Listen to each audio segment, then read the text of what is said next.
एक और नई वीडियो में आप सभी लोगों का बहुत बहुत स्वागत है। आज की जो हमारी वीडियो है वो रिविट जॉइंट के रिगार्डिंग इसका हम लोग अध्ययन करेंगे। रिविट जॉइंट, तो हम लोग वीडियो शुरू करते हैं। जिन लोगों ने अभी तक चैनल सब्सक्राइब नहीं किया है वो लोग चैनल सब्सक्राइब कर लें, बेल आइकन जरूर दबा लें जिससे आपको नोटिफिकेशन मिलता रहे। तो हमारा आज का टॉपिक है रिविट जॉइंट। ठीक, तो रिविट जॉइंट क्या होते हैं? ये एक स्थायी जॉइंट होते हैं। ठीक है, जब दो या दो से अधिक धातु की प्लेटों को स्थायी रूप से या परमानेंट, ठीक है, जोड़ना होता है और वेल्डिंग का उपयोग करना संभव या उपयुक्त नहीं होता है, तब हम लोग रिविटिंग का उपयोग किया जाता है। रिविटिंग से बने जोड़ रिविटिंग जॉइंट कहलाते हैं या रिविटेड जॉइंट कहलाते हैं। आपने देखा होगा रेलवे के पुल बने होते हैं, बॉयलर बने होते हैं, प्रेशर वेसल बने होते हैं, या स्टील स्ट्रक्चर में भी आपने रिविट देखा होगा। ठीक है, जहाज हो गए या हवाई जहाज हो गए या भारी मशीनों में भी आपने रिविट जॉइंट को देखा होगा। ये बहुत लंबे समय से इनका उपयोग होता हुआ आ रहा है। जहां भी अधिक कंपन या वाइब्रेशन या झटके होते हैं वहां पर रिविट जॉइंट का उपयोग हम लोग करते हैं। ठीक है, तो ऐसी जगह हम लोग रिविट जॉइंट यूज करते हैं। नेक्स्ट है रिविट जॉइंट होते क्या है। ठीक है, रिविट जॉइंट है क्या? जब दो या दो से अधिक धातु की प्लेटों को रिविटेड की सहायता से स्थायी रूप से जोड़ा जाता है तो उसे हम रिविटेड जॉइंट कहते हैं। क्लियर?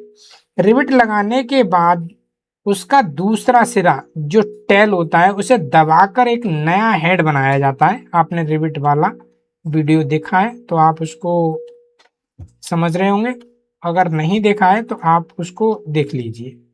ये होता है, इसका एक हेड तो फैक्ट्री मेड बना हुआ होता है, दूसरा ये वाला है, इसको हम हैमरिंग करने के बाद इसको हम लोग इस्टनुमा बना देते हैं तो ये रिविट बन जाता है। क्लियर? और इससे क्या होता है, प्लेटें मजबूती से एक साथ बंध जाती हैं। प्लेटें बंध जाती हैं, जैसे आप यहाँ पे देख रहे हैं ये रिविट जॉइंट है। एक प्लेट आपकी ये है और एक प्लेट आपकी ये है, तो ये दो प्लेटें हैं। ठीक है, एक प्लेट आपकी ये रही और एक प्लेट आपकी ये रही, तो इस तरह से रिविट जॉइंट बनाए जाते हैं। ये रिविट जॉइंट कहलाता है। रिविट जॉइंट की अगर हम परिभाषा की बात करें कि इसकी हमें परिभाषा क्या होती, तो रिविट की सहायता से दो या दो से अधिक प्लेटों को स्थायी रूप से जोड़ा जाता है। ठीक है, रिविट जॉइंट की सहायता से दो या दो से अधिक प्लेटों को स्थायी रूप से जोड़ने की जो प्रक्रिया होती है उसे हम रिविटेड जॉइंट कहते हैं। जैसा कि आप यहाँ पे देख रहे हैं, यहाँ पे दो प्लेटों को जोड़ा गया है। नंबर 1 प्लेट आपकी ये रही और नंबर 2 आपकी प्लेट ये रही, इन दोनों प्लेटों को जोड़ा गया है। ये आपके रिविट लगे हुए हैं, ये रिविट है, ये रिविट है। ठीक है, ये रिविट लगे हुए हैं, तो यहाँ पे रिविट के माध्यम से प्लेटों को जोड़ा गया है। रिविट जॉइंट का कार्य क्या होता है? रिविट जॉइंट का कार्य, रिविट जॉइंट का उद्देश्य मुख्यतः दो प्लेटों को उसी प्रकार जोड़ना होता है कि वे कार्य के दौरान अलग अलग ना हो और भार लोड को सुरक्षित रूप से वो सहन कर सकें, सुरक्षित रूप से वे सहन कर सकें। जैसे आप यहाँ पे देख रहे हैं ये रिविट का लैप जॉइंट कहलाया जाएगा, ये आपका वट जॉइंट कहलाया जाएगा। लैप जॉइंट में क्या होता है कि एक प्लेट दूसरी प्लेट के ऊपर होती है। ठीक है, और बट जॉइंट में प्लेट सामने सामने होती हैं। ये जैसा आप यहाँ पे देख रहे हैं कि सामने सामने प्लेटें होती हैं। रिविट जॉइंट के मुख्य जो भाग हैं वो क्या क्या होते हैं? पहला होता है रिविट का व्यास क्या होता है ये।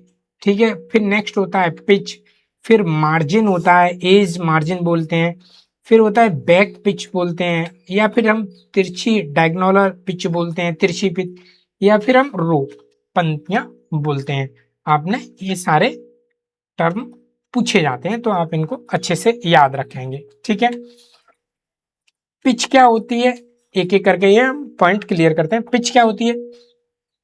पिच दो लगातार रिविटों के केंद्र से केंद्र की बीच की दूरी होती है, इसे हम P के द्वारा प्रदर्शित किया जाता है। जैसे कि मेरे पास में ये प्लेट है, ठीक, और मेरे पास में एक प्लेट मेरे को यहाँ से इस तरह से ये वेल्डिंग करनी है, ठीक। अब यहाँ पे मैंने रिविट लगाया गया है, ये रिविट है और ये रिविट है और ये रिविट है। तो दो लगातार रिविटों के केंद्र की दूरी जो है पिच कहलाती है। तो इसका सेंटर पॉइंट और इसका सेंटर पॉइंट की जो दूरी है, यहां से यहां तक की दूरी है, यह पिच कहलाई जाएगी। क्लियर? आप इस तरह से इसको समझ सकते हैं। आप देखिए कि एक मैंने रिविट ये लगाया है, ठीक है, एक रिविट मैंने ये लगाया है और एक रिविट मैंने आपको ये लगाया, ठीक है, एक रिविट मैंने ये लगाया और एक रिविट मैंने ये लगाया, दोनों मेरे ये प्लेट में लगे हुए हैं, ठीक है। इनके सेंटर पॉइंट से और इसके सेंटर पॉइंट से इसके जो बीच की दूरी है, ये वाली बीच की दूरी जो है पिच कहलाई जाएगी, पिच, और इसको हम पी से डिनोट करते हैं। क्लियर? ये होता है। पिच का महत्व क्या होता है? प्लेट को मजबूती प्रदान करना, रिविट पर भार समान रूप से वितरित करना, प्लेट के फटने पर मतलब टेयर की संभावना इससे कम रहती है और जोड़ मजबूत और लीक प्रूफ की क्षमता इससे बढ़ती है। और यदि पिच बहुत कम है तो प्लेट कमजोर हो सकती हैं, और यदि अधिक होगी, पिच अगर अधिक होगी तो जोड़ ढीला हो सकता है या फिर कमजोर हो सकता है। ठीक है, आप इस तरह से इसको समझ सकते हैं कि ये एक प्लेट है, ठीक है, इस प्लेट के ऊपर एक और प्लेट इस नुमा मैंने रिविटिंग की गई है। तो मैंने एक रिविट यहाँ लगाया है, एक रिविट यहाँ लगाया है, एक रिविट यहाँ लगाया है, एक रिविट यहाँ लगाया है, एक यहाँ लगाया है, एक यहाँ, इस तरह से मैंने रिविट को लगाया है। तो ये जो दूरी है इसके सेंटर पॉइंट से और इसके सेंटर की पॉइंट की जो दूरी है, इसके और इसके सेंटर पॉइंट की जो दूरी है उसको हम लोग पिच बोलते हैं, ठीक है, और इसको हम डिनोट करते हैं पी से। तो ये पिच होती है, ठीक है। और इसका अगर आपने किसी प्लेट में ये बहुत नजदीक नजदीक लगा दी, ये नजदीक नजदीक आपको लगा दी, तो प्लेट यहाँ पे वीक हो जाएगी, कमजोर हो जाएगी, क्योंकि यहाँ पे प्लेट का मटेरियल नहीं है। और अगर आपने दूर दूर लगा दी तो ये क्या होगा, लीक हो सकती है, ठीक है, या कमजोर हो सकती है। तो ये एक प्रॉब्लम आती है। तो पिच को हम लोग इस तरह से देखते हैं। नेक्स्ट है पिच के प्रकार।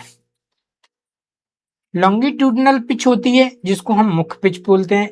एक ही पंक्ति में, रो में, दो लगातार रिवटों के केंद्र के बीच की दूरी होती है। ये मेरे पास में प्लेट है, ठीक है, और एक प्लेट मेरे को ये इसमें जो है रिविटिंग करना है। तो मैंने एक रिविट यहाँ लगाया, एक रिविट यहाँ, एक रिविट यहाँ, एक यहाँ, एक यहाँ, एक यहाँ, ठीक है, लेकिन एक ही पंक्ति में ये लगी हैं, एक ही पंक्ति में ये वाली। तो इसके और इसके केंद्र की जो दूरी होगी, केंद्र की जो दूरी होगी, ये पिच कहलाई जाएगी, ठीक है। लेकिन ये एक ही लाइन में अगर मैं ले रहा हूं, एक ही लाइन में ले रहा हूं, तो इसे लॉन्गिट्यूडनल पिच बोलते हैं, ठीक है, ये होती है। इसका प्रयोग कहाँ होता है? लगभग सभी रिविट जॉइंट में इसका उपयोग होता है, लगभग सभी रिविटों में पिच का यूज होता है। नेक्स्ट है आपका बैक पिच, ठीक है। बैक पिच का क्या काम होता है? ये दो समांतर मतलब पैरेलल पंक्तियों में स्थित रिविटों के केंद्र के बीच की दूरी होती है, ठीक है। इसका उपयोग कहाँ होता है? इसका उपयोग डबल या ट्रिपल रिविट जॉइंट में होता है। कैसे?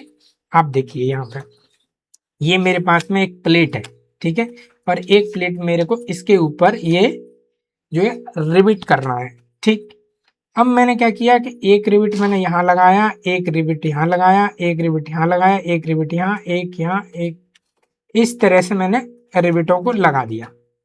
तो ये दो समांतर जो है पंक्तियां पैरेलल चल रही हैं और इनके केंद्रों के बीच की जो दूरी है, इनके केंद्रों के बीच की दूरी, ये जो पिच है इसको हम बैक पिच बोलते हैं, बैक पिच, ठीक। आप इसको याद रखेंगे, ये बैक पिच बोली जाएगी।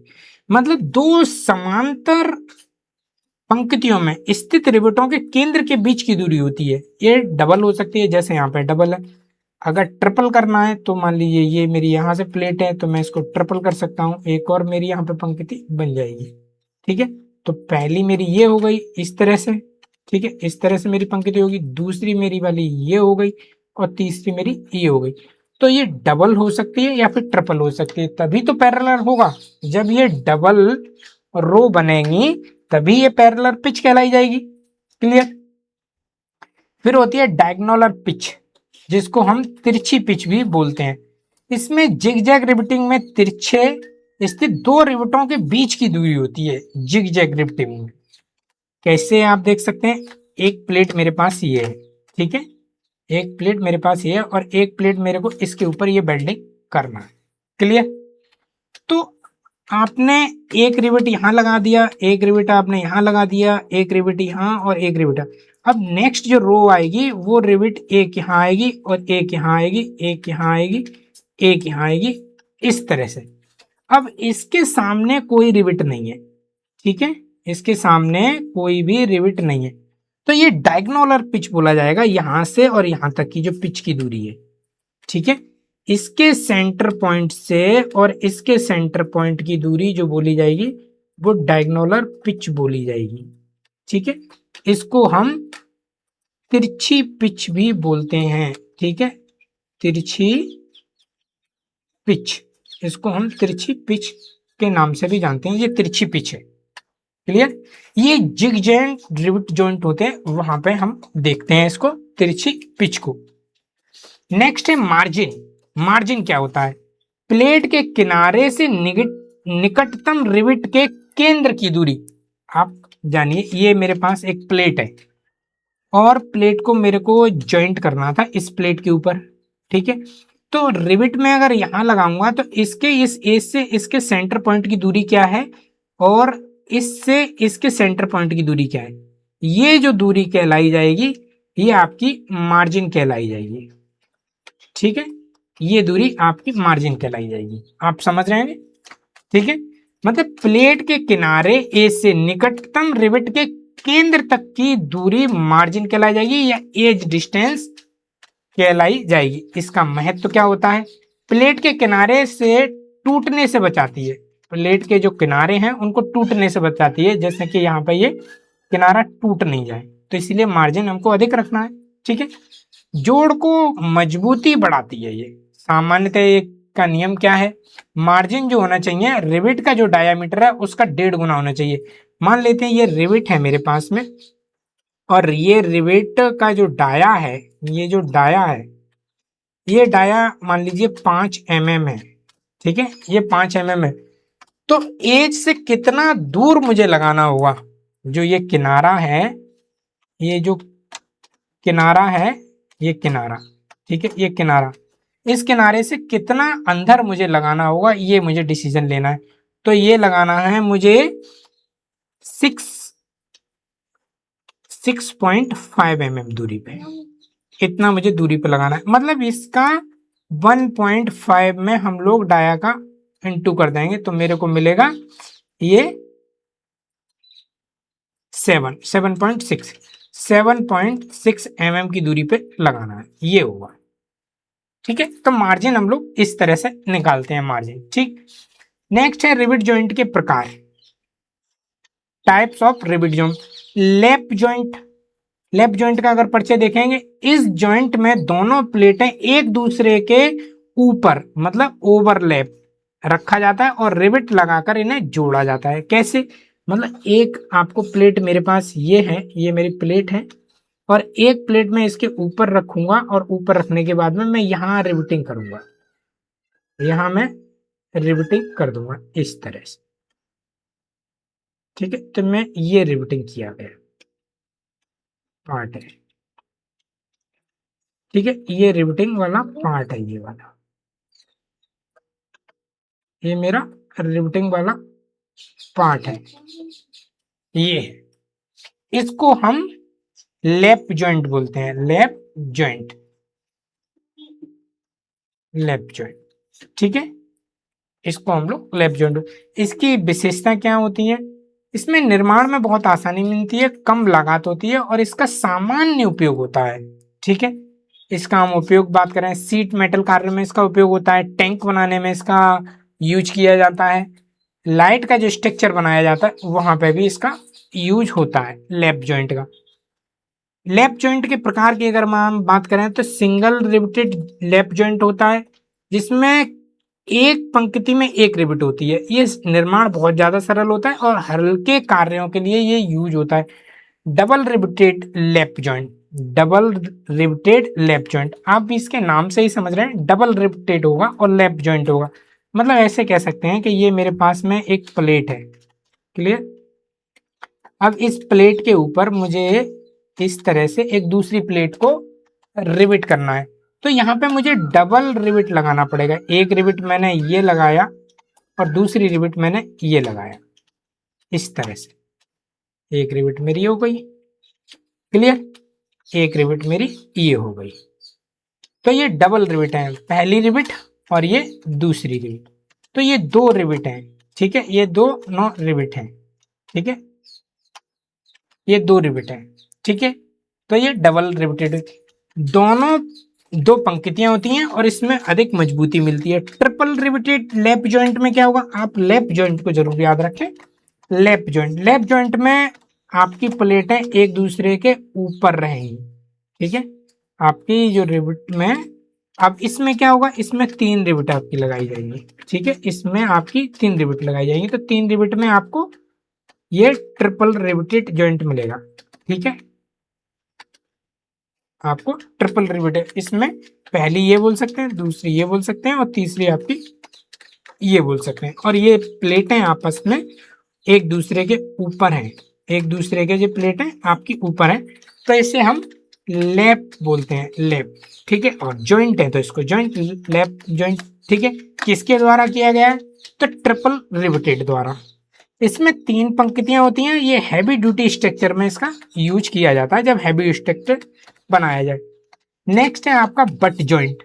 बट जॉइंट में क्या होता है, बट जॉइंट में प्लेटें आपकी आमने सामने रहती हैं, प्लेटें बिल्कुल आपकी आमने सामने रहती हैं, ठीक है, आमने सामने प्लेट रहेंगी।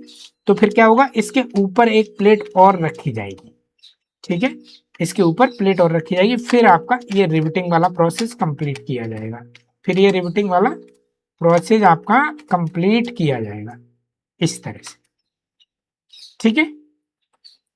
तो ये लैप जॉइंट, इसके हम परिचय की बात करते हैं। परिचय इसका क्या है, इस जोड़ में दोनों प्लेटों के किनारे एक दूसरे से मिलाए जाते हैं और ऊपर नीचे मतलब कवर प्लेट लगाकर रिवेट किए जाते हैं, जैसा ये वाला प्लेट हो गई, ठीक है, इसको हम लोग कवर प्लेट बोलते हैं, कवर प्लेट, ठीक है। इसके लाभ क्या होते हैं, ये सीधा और मजबूत जोड़ है और अलाइनमेंट बेहतर है इसकी, इसका अलाइनमेंट हम लोग बेहतर तरीके से कर सकते हैं, ठीक है।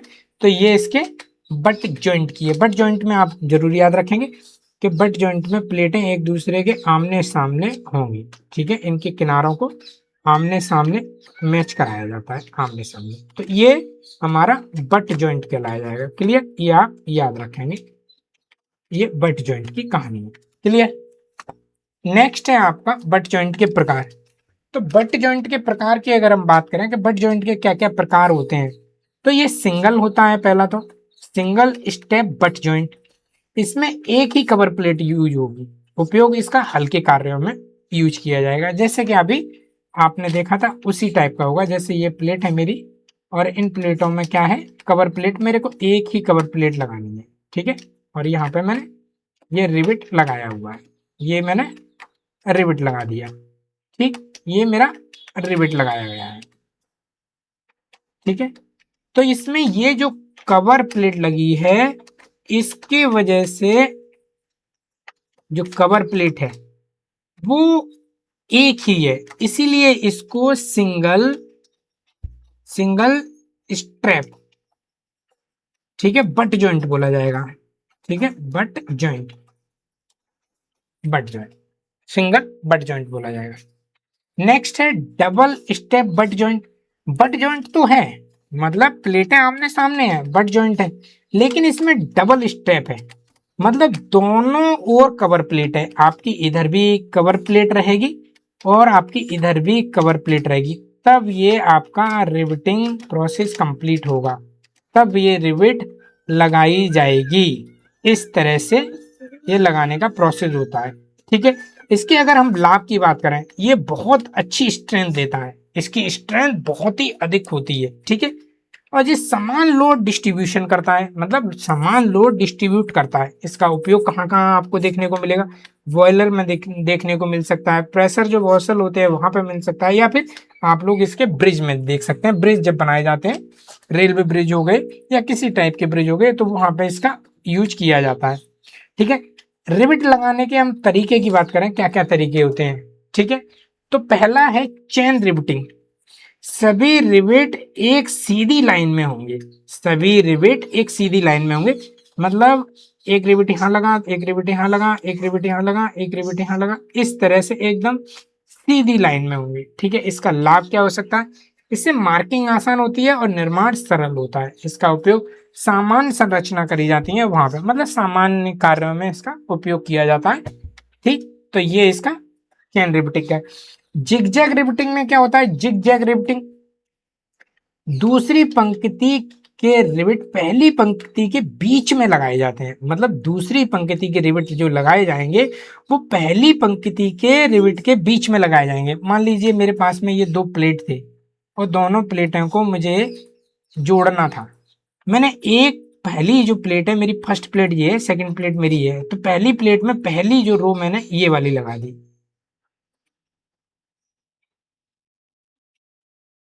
ये लगा दी। अब दूसरी पंक्ति लगानी है मुझे, दूसरी वाली पंक्ति की रिवेट लगानी है, तो पहली पंक्ति के रिवेट के मैं बीच में लगाऊंगा, मतलब यहां लगाऊंगा, यहां, यहां पर और यहां पर। ठीक है, तो इसको जिग जैग बोला जाएगा, क्योंकि इधर इधर इधर इधर इधर इधर इधर इधर, ये जिग जैग हो गया। इसके लाभ क्या होते हैं? ये अधिक मजबूत होती है और स्ट्रेस को डिस्ट्रीब्यूट करती है। ठीक है, और प्लेट जो टियर है, प्लेट की टियर होने की संभावना बहुत कम होती है, मतलब टियर टियर होने की संभावना बहुत कम होती है। इसका लाभ कहाँ कहाँ है, उपयोग कहाँ कहाँ देखने को मिलेगा? बॉयलर में देखने को मिलेगा, प्रेशर जो वेसल्स होते हैं वहां देखने को मिलेगा, और ब्रिज में इसका यूज हमको देखने को मिलेगा। इस तरह से रिविट के जॉइंट की विसफल होने की, विसफलता क्या है, मतलब फेल कैसे हो जाती हैं रिविट के जो जॉइंट हैं, वो फेल कैसे हो जाते हैं? ये सही डिजाइन है आपकी और पिच न रखी जाए तो निम्नलिखित इसमें खराबियां हो सकती हैं, जैसे प्लेट का टियर होना, फटना, रिविट का कटना, रिविट शेयरिंग बोलते हैं, रिविट कट जाएगी अपने आप, रिविट का दबना, रिविट दब जाएगी, है ना, क्रैश हो जाएगी, एज टियर हो जाएगा। एज टियर मतलब इस तरह से आपने रिविट यहाँ पर लगाई और ये प्लेट यहाँ से फट जाएगी, इस तरह से फट जाएगी और रिविट बाहर निकल जाएगी। ठीक है, तो ये किनारों का फटना, इसके जो किनारे हैं, ये किनारा है, ये आपका फट जाएगा, किनारे का फटना, इस तरह से ये हो जाता है। तो ये एक प्रॉब्लम सामने आती है। रिवेट जॉइंट के हम अगर उपयोग कहाँ कहाँ होते हैं ये हम देखें, तो रेलवे के ब्रिज हो गए, स्टील के स्ट्रक्चर हो गए, बॉयलर हो गए, प्रेशर वेसल्स हो गए, शिप बिल्डिंग हो गई, एयरक्राफ्ट हो गए, क्रेन के स्ट्रक्चर हो गए, वाटर टैंक हो गया, ऑयल टैंक हो गया, या हैवी कोई फैब्रिकेशन किया गया है, वहां पे हम रिवेट जॉइंट का उपयोग देख सकते हैं। यहाँ पे उपयोग हमको देखने को मिलता है। नेक्स्ट है रिवेट जॉइंट के लाभ क्या है? ये पहला तो स्थाई है, सबसे पहले इसमें स्थाई जॉइंट मिलता है। ठीक है, ये मजबूत जोड़ है, इसमें शॉक और वाइब्रेशन सहन करने की इसमें क्षमता होती है। हीट इसमें कम प्रभाव पड़ता है, जो हीट का प्रभाव पड़ता है वो बहुत कम पड़ता है। इसका इंस्पेक्शन या निरीक्षण करना आसान होता है और लंबी सेवा आयु होती है। ये लॉन्ग टाइम तक चलते हैं, मतलब लंबा समय तक ये चलते हैं, इनका लंबा समय होता है। ठीक है, एक हमें बेनिफिट ये मिलता है। रिवेट जॉइंट की कुछ सीमाएं होती हैं, मतलब डिसएडवांटेज होते हैं, इनमें वेट अधिक हो जाता है, लेबर कॉस्ट इसमें अधिक हो जाती है, होल बनाने से प्लेट इसमें कमजोर हो जाती है। ये भी इसका एक डिसएडवांटेज है, मतलब हानि है, ये हमारी हानि है। ठीक है, ये हानियां हो सकती हैं। ठीक है, लीक होने की इसमें संभावना रहती है यदि सही से नहीं किया गया है तो। ठीक है, वेल्डिंग की तुलना में इनका जो निर्माण है वो समय अधिक लगता है। वेल्डिंग में एक ही बार में वेल्डिंग आप करते चले जाइए, 2 प्लेटें हैं आप वेल्डिंग कर दीजिए, आपका टाइम बच जाएगा। इसमें लेकिन समय अधिक लगता है क्योंकि होल बनाना है एक्यूरेट, फिर रिवेटिंग करना, तो इसमें आपका समय अधिक लगता है। तो आज की वीडियो में इतना ही। आप लोग चैनल पर न्यू हैं तो चैनल को सब्सक्राइब जरूर कर लें, बेल आइकन दबा लें। वीडियो अगर पसंद आई है तो एक लाइक जरूर कमेंट करें। आप लोगों का बहुत बहुत धन्यवाद।